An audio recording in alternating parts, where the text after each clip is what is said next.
आप सभी को जय श्री राधे, श्री हरिदास। हमारी पिछली वीडियो में आपने जाना कि भगीरथ के वंश में सौदास नाम का एक राजा हुआ, जिनका पुत्र मित्र से है। गुरु वशिष्ठ के शाप से राक्षस हो गया, लेकिन गंगाजल के प्रभाव से वह भी परम पद को प्राप्त हुआ। अथ 27वां अध्याय। इस प्रकार वह राक्षस और पिशाचनी दोनों घूमते फिरते नर्मदा नदी के किनारे पर एक वट वृक्ष के नीचे आकर ठहरे। उस वट वृक्ष पर गुरु का निंदक एक ब्रह्मराक्षस रहता था। उन दोनों को वहां पर आया हुआ देखकर वह कहने लगा कि अरे तुम कौन हो और किस पाप से इस दशा को प्राप्त हुए हो। तब राजा ने अपना और पिशाचनी का सारा वृतांत सुनाया। कहा कि अब आप अपना वृतांत कहिए, क्योंकि हम और आप आपस में आज से मित्र हो गए हैं, इसलिए मित्र से कुछ भी नहीं छुपाना चाहिए। जो मित्र से छल कपट करता है वह पाप का भागी होता है, इसलिए अब आप भी अपना संपूर्ण वृतांत हमें सुनाइए। तब ब्रह्मराक्षस कहने लगा कि हे मित्र, मैं मगध देश में प्रवीण सोमदत्त नाम वाला ब्राह्मण था। मैंने पद में आकर अपने को बड़ा भारी विद्वान मानकर गुरु का अपमान किया। इसी पाप के कारण मैं इस दशा को प्राप्त हुआ हूँ। मैंने इस योनि में आकर भूख से दुखित हो अनेक ब्राह्मण खा डाले हैं। गुरु के अपमान के कारण ब्रह्मराक्षस की योनि प्राप्त होती है, यह मैंने भली प्रकार जान लिया है। तब कलमाशपाद ने पूछा कि हे मित्र, गुरु की कोटि में कौन कौन आते हैं। यह सुन सोमदत्त ने कहा, वेदों को पढ़ाने वाला, सुनाने वाला, नीति शास्त्र तथा वेदों की व्याख्या करने वाला, वेदों के संदेह को दूर करने वाला, भय से रक्षा करने वाला, अन्नदाता, शिक्षा देने वाला, बुरे कर्मों से रोकने वाला, शवसुर, मामा, पिता, ज्येष्ठ भ्राता यानी बड़ा भाई, गर्भ से मरण पर्यंत संस्कार कराने वाला तथा राजा, इन सबकी गुरु संज्ञा है। अतएव इन सबकी वंदना करनी चाहिए। तब पुनः कलमाशपाद पूछने लगा कि तुमने अनेक गुरु कहे, इनमें से कोई बड़ा भी है या सब बराबर है। सोमदत्त कहने लगा कि हे मित्र, यद्यपि हम राक्षस हैं, साथ ही भूख और प्यास से दुखित भी हैं, मगर गुरु महिमा का वर्णन करने से निश्चय ही कल्याण होता है।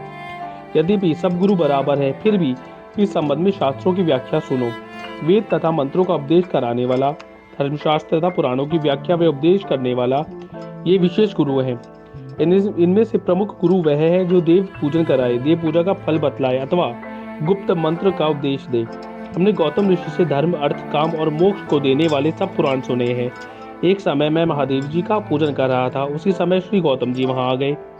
मैंने खड़ा होकर उनको प्रणाम नहीं किया, वरन पूजा में ही लगा रहा। तब महादेव जी ने हमको गुरु का अपमान करने के दोष में ब्रह्मराक्षस बना दिया। उसी पाप के कारण मेरा अंतःकरण जला जाता है। न जाने इस दुख से कब मुक्ति मिलेगी। सूर्य जी कहते हैं, हे ऋषियों, इस प्रकार गुरु महिमा का वर्णन करने से सबके पाप नष्ट हो जाते हैं। इतने में उन्होंने दूर से आते हुए गर्ग मुनि को देखा, तो दोनों राक्षस तथा पिशाचनी अपने दोनों हाथ उठाकर उनकी ओर भागे कि महाराजा, हमारा भोजन आ गया। परंतु फिर गर्ग जी के कहे हुए वचनों को याद करके उनके निकट जाकर दूर से ही पिशाचनी कहने लगी, हे महात्म, आपको नमस्कार है। हमने कितने ही ब्राह्मण खा डाले हैं, परंतु आप महादेव जी के नाम से सुरक्षित हैं। तब गर्ग मुनि जिन तुलसी दल युक्त गंगा जल से उनका अभिषेक किया। अभिषेक होते ही राक्षस देह से मुक्त होकर देवरूप को प्राप्त हो गए। पुत्र युक्त ब्राह्मणी और सोमदत्त विष्णु रूप शंख, चक्र, गदा, पद्मधारी होकर गर्ज की स्तुति करते हुए विष्णुलोक को चले गए। और कलमाशपाद अपने रूप को प्राप्त होकर सोच में पड़ गया। उसको इस प्रकार सोच में पड़े देखकर गुप्त रूप सरस्वती बोली कि हे राजन, तुम सोच में मत पड़ो। राज्य सुख भोगने के बाद अंत में तुम भी विष्णुलोक को प्राप्त हो जाओगे। इन वचनों को सुनकर राजा आनंदित हो गया। तत्पश्चात उसने अपने गुरु का स्मरण किया और गर्ग ऋषि को प्रणाम करके श्री गंगा की स्तुति की। फिर विष्णु का स्मरण करता हुआ काशी को चला गया। 6 मास तक काशी जी, गंगा और विश्वेश्वर महादेव के दर्शन करता हुआ अति आनंद के साथ अपने राज्य में आया। तब गुरुजी ने उसका अभिषेक किया। तत्पश्चात अनेक भोगों को भोग कर अंतकाल में मोक्ष को प्राप्त हुआ। सूत जी ऋषियों से कहते हैं कि इसमें आश्चर्य जैसी कोई बात नहीं। भगवान का गुणगान करने तथा काशी के सेवन से मनुष्य को अश्वमेव मोक्ष प्राप्त हो जाता है। गंगा के स्नान से मनुष्यों के करोड़ों जन्म से गण के पाप दूर हो जाते हैं। आशा करता हूँ आपको ये वीडियो अच्छा लगा, तो चैनल को लाइक करें, वीडियो को लाइक करें, चैनल को सब्सक्राइब करें, शेयर करें और अपने सुझाव में कमेंट देना ना भूलें। तो मिलते हैं अपने अगले यानी 28वें अध्याय में। तब तक के लिए जय श्री राधे, श्री हरिदास।